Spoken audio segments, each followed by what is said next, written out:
बड़ी खबर, बिहार चुनाव में सीट बंटवारे को लेकर महागठबंधन में अंतिम दौर में सीट बंटवारे पर वार्ता हो रही है। महागठबंधन में सीट बंटवारे के एक नहीं बल्कि दो फॉर्मूलाज हैं जिनको लेकर चर्चा चल रही है। ये सूत्रों के हवाले से जानकारी आ रही है। और इस बीच बड़ी खबर यह कि आईआईपी भी महागठबंधन में शामिल हो सकती है।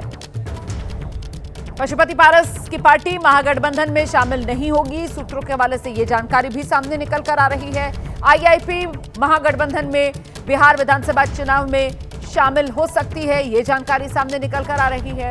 एक नहीं दो फॉर्मूला महागठबंधन में सीट बंटवारे के, जिस पर अभी चर्चा चल रही है और ये चर्चा बिल्कुल अंतिम दौर में पहुंच चुकी है। सीधे आपको लेकर चलेंगे, हमारे साथ हमारी सहयोगी निधि इस वक्त मौजूद है। जरा जानते हैं निधि से। निधि, अंतिम दौर में महागठबंधन में सीट बंटवारे पर चर्चा पहुंच चुकी है, यहां मामला कहां अटका हुआ है निधि?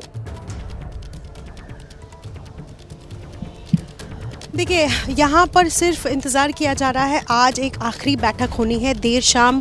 राजेश राम, कृष्णा लवरू, ये सब कांग्रेस के जो बड़े नेता हैं जो आज देर शाम लालू प्रसाद यादव से बातचीत करेंगे। तकरीबन 6 से 7 बजे के आसपास ये मुलाकात होनी है और उसके बाद एक तरीके से कहा जाए तो औपचारिक मोहर लग जाएगा। जो लिस्ट, चूँकि सीईसी की बैठक हुई कांग्रेस की, उसके बाद यहाँ पर आने के बाद महागठबंधन एक तरीके से कहा जाए तो ये जो प्रारूप है इसमें किन किन को कहाँ से टिकट देना है, तो ये एक औपचारिक मोहर लगना है। और कल पार्लियामेंट्री बैठक होनी है, पार्लियामेंट्री बोर्ड की, आरजेडी की पार्लियामेंट्री बोर्ड की बैठक होनी है कल दोपहर में।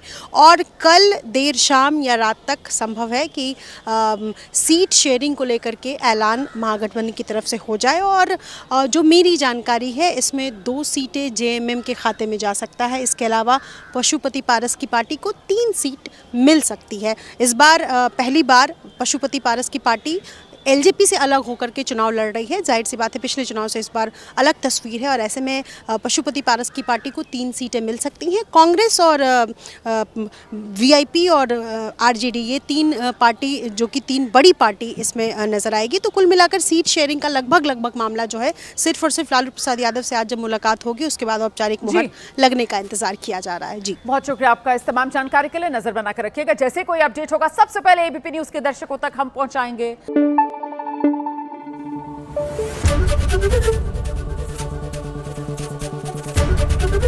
एबीपी न्यूज आपको रखे आगे।